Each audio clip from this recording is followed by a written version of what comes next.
We back with another episode of Talk with Tim. We got my man KevKombs. Let me get a little introduction, my boy. What up with y'all? I don't like any of you. No, I'm fucking with you. KevKombs, retired cameraman, I guess you could say. Why did you leave? I gotta do this, bro. I gotta run the gun store, so I got all these guns around me. Okay. Retired cameraman, gun store owner, clothing brand owner, social media genius. Genius. Yeah, I've done a lot of stuff that people look at me like, how the fuck you do that? Yeah, social media genius. Really? I got a couple that if I gave up the sauce, I'd be wrong. Oh wow. Okay. Where we at? So currently we run this interview at Stratford Guns and Ammo, gun store that me and my dad started back in 2022, so 2021. Mm-hmm. May 1st of last year was our grand opening, but it's been in the works since literally like 2019, 2020.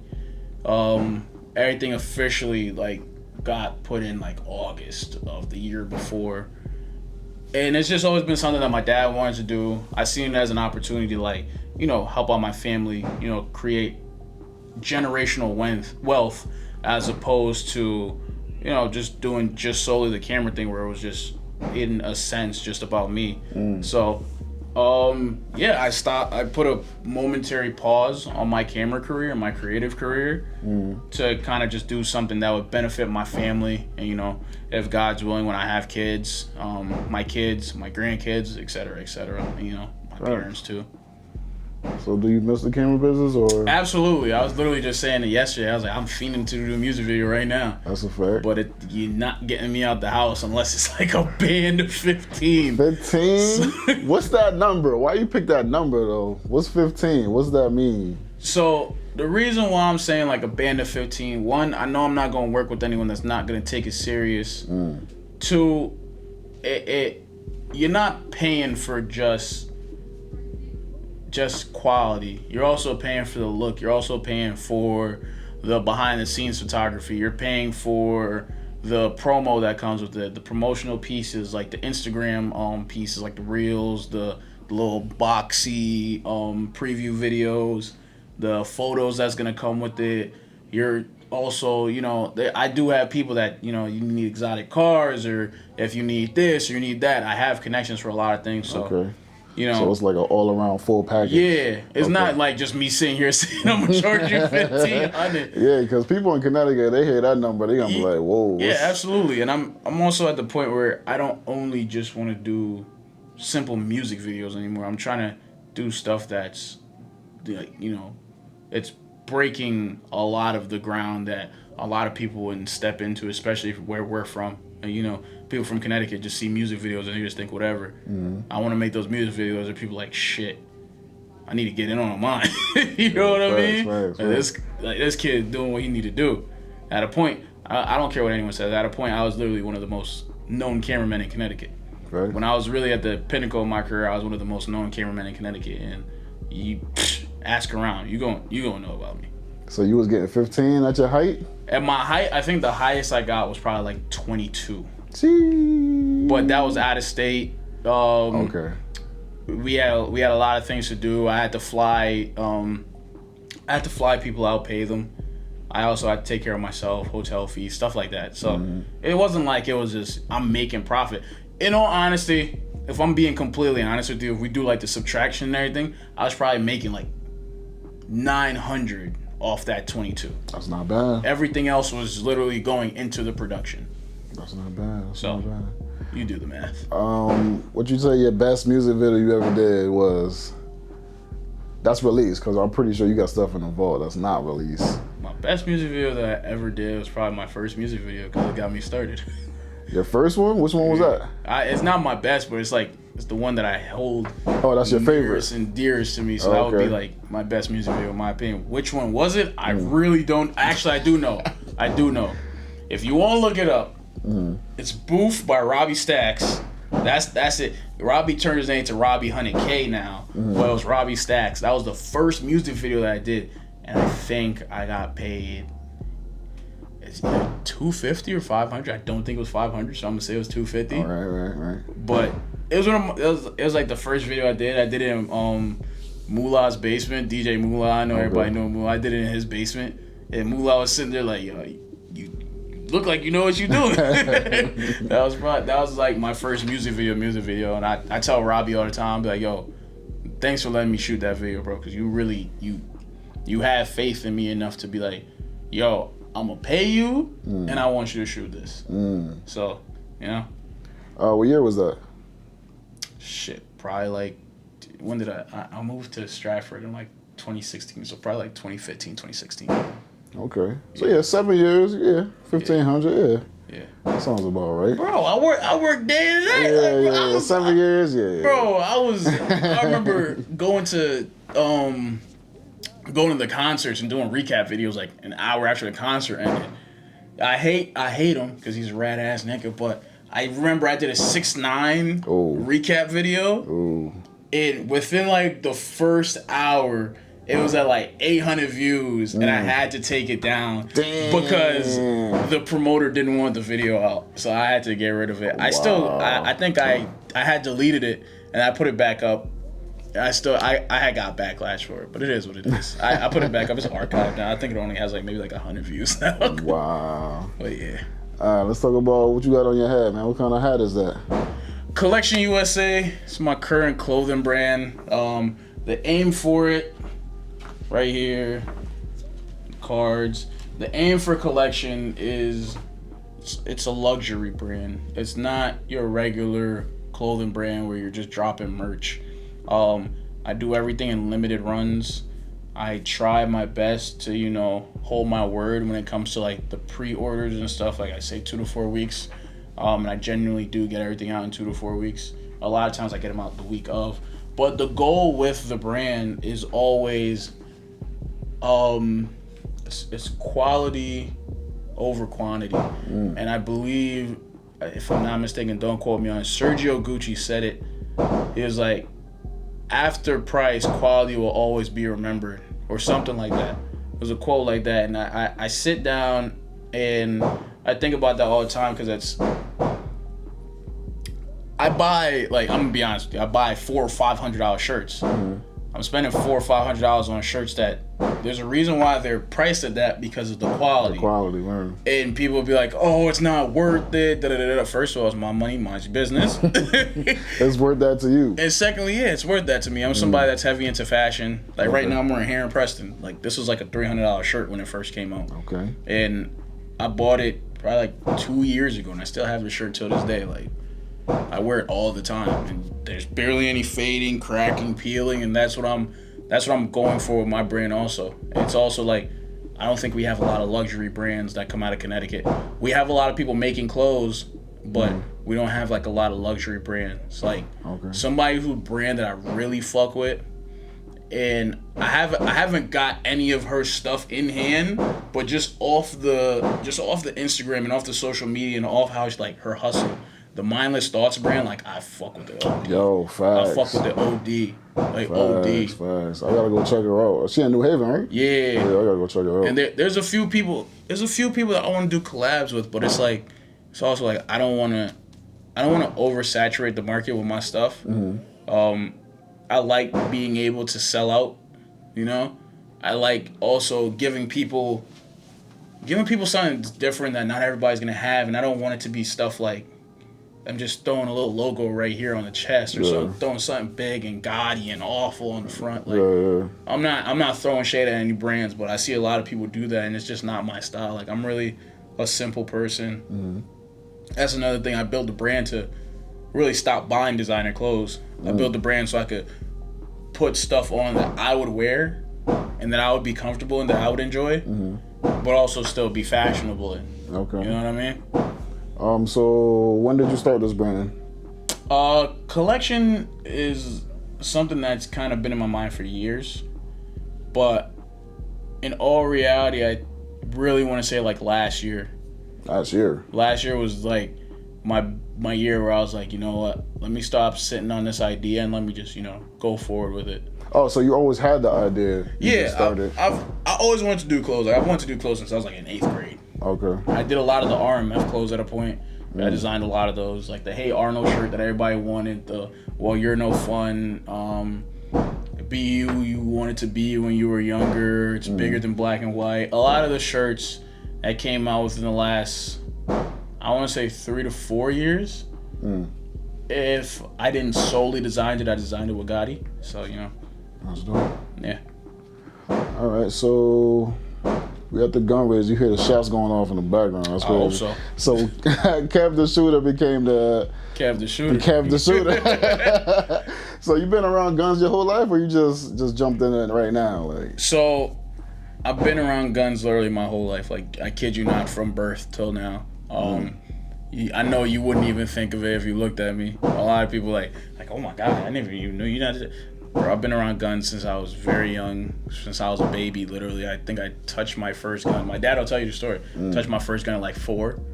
I went shooting for the first time at like 8, 9. I've been in the classes where he was instructing for like 15, 16, 17 years. It's been a long time.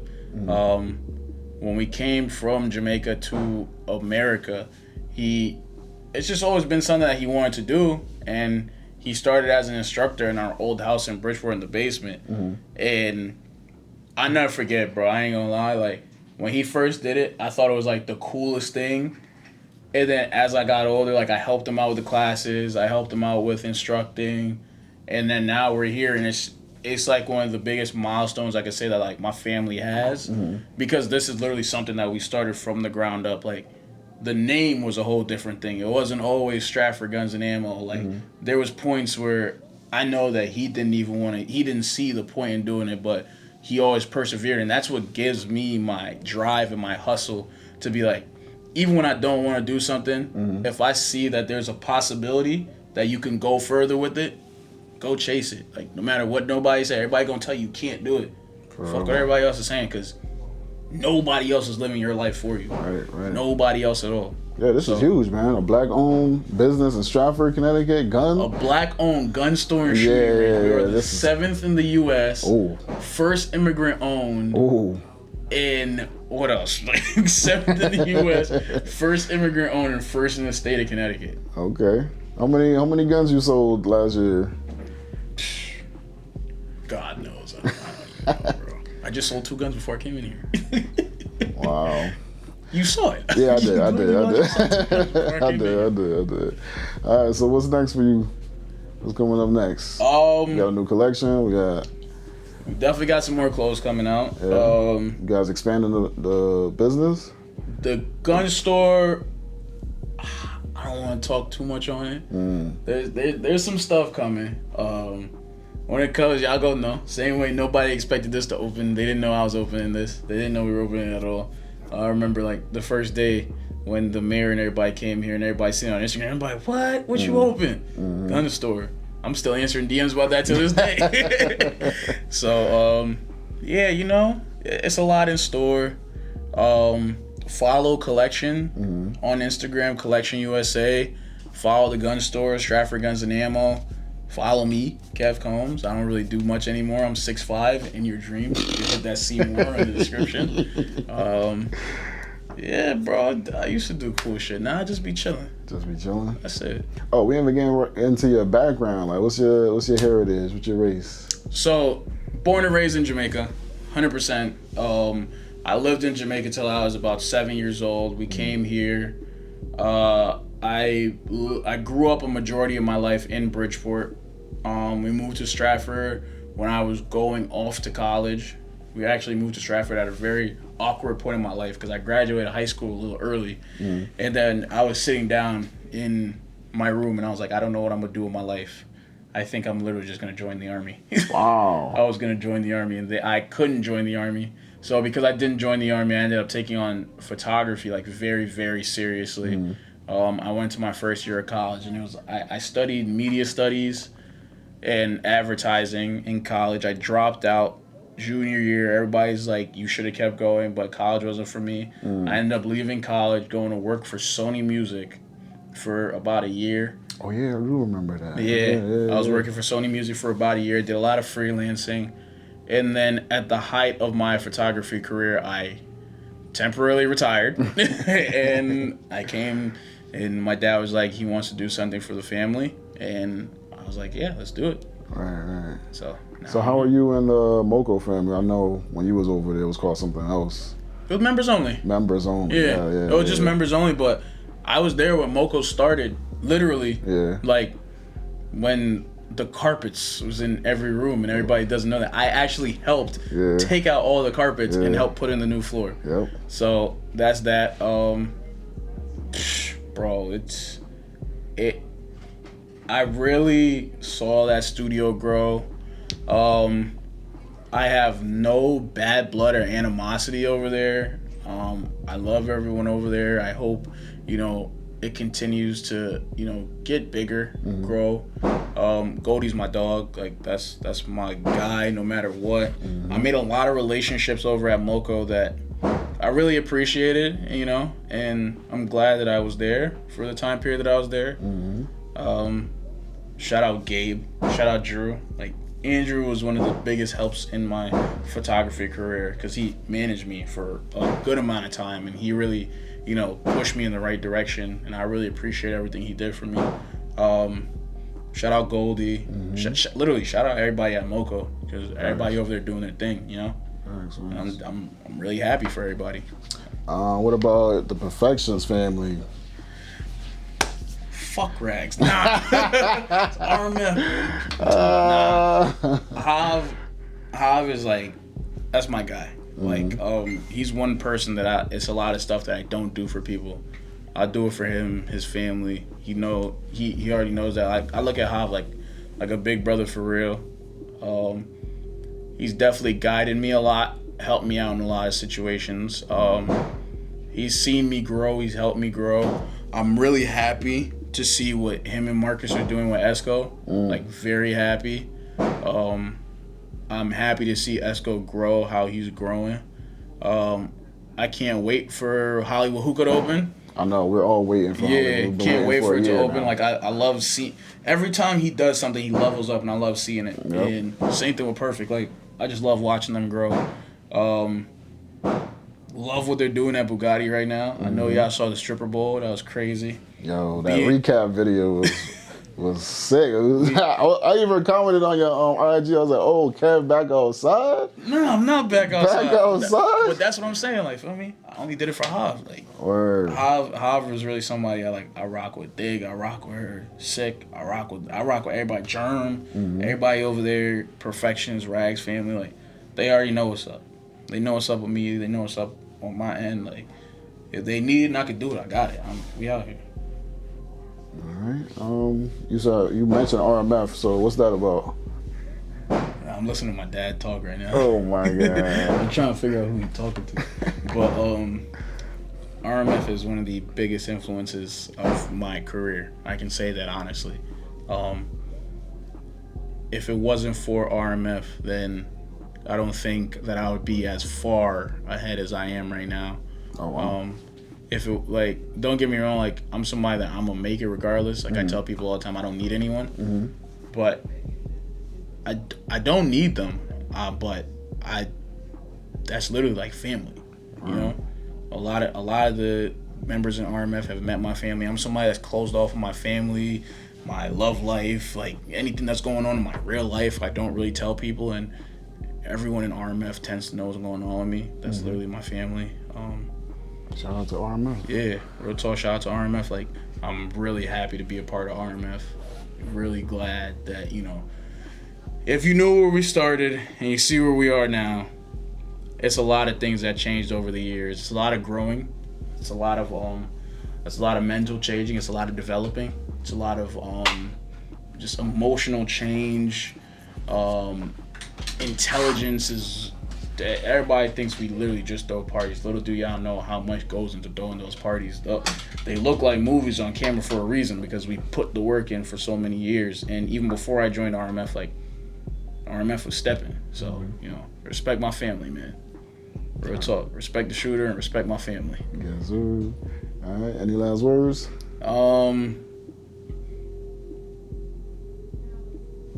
Eat my shorts. Eat your shorts. Bart Simpson. The last words in all seriousness. If they tell you can't, you can. Be better than who you were yesterday. If you were in the same place a year from now, reevaluate your life and really try to, you know, bring yourself up. Your best friend is you, but your worst critic is also you. So, you know, sometimes you want to listen to the voice in your head, but then other times you just gotta say fuck it and just go off of instinct. Don't do drugs, kids. Stay off the hard stuff. Don't do drugs. I know everybody, you know, doing what they gonna do, but try to stay off the hard stuff. And fellas, try not to have no more kids right now. Like, please do. Yeah, I got one, and that's it. It's a good summer outside. Yeah. Let's all enjoy it, and please, Bridgeport, I'm asking you this from the bottom of my heart. Let's cut down the violence, and let's all enjoy the summer together. Just one summer. That's all we need. Speaking from the gun store. Yeah, please, please. It's one of the most regulated businesses in America. We don't promote violence. We promote protection and self-defense. If anybody needs their permit, holla at me. Everybody know where I'm at. You can't get it if you got a felony. You can't get it if you got a DV. So don't ask me if you do. And what else? I already told you I follow collection, follow the gun store, follow me. And, you know, in the words of Neek, stay drippy, stay wet. Tim Bryan. Yes, sir. One of the illest cameramen in Connecticut. Appreciate you, brother. Shout out to SB, shout out to Gabe, shout out to Sean. And that's Where Is Sean? Because I know y'all gonna ask who Sean is. Where is Sean? One of the illest cameramen in Connecticut. Who else? Shout out Julio. Shout out God damn, so many names I want to say right now. Hold on, I'm about to get my phone out. I'm about to shout out everybody. And I know Tim probably not gonna use half of this. Yeah, I'm about to edit all this shit. Don't say I ain't trying to shout y'all out. I'm joking. God damn, so many names, bro. I can never remember everybody's names. Shout out Apex Towing. That's my man's towing business. Bro. Shout out everybody that gave me a video. Shout out everybody, seriously, bro. Shout out to everybody that's ever gave me a shot. I appreciate everything that everybody's been doing for me the last couple of years. I appreciate the support that we get at the store. I appreciate the support with the clothing brand. I really can't shout out everybody right now because I can't remember everybody's names, but y'all know who y'all are. Shout out all the dope creators in Connecticut that are still going. Just keep doing y'all, yo. And I hope y'all get an interview with Tim too. Yes, sir. Signing out. Another episode. We'll talk with my boy KevKombs. Eat my shorts, pussies. Sir.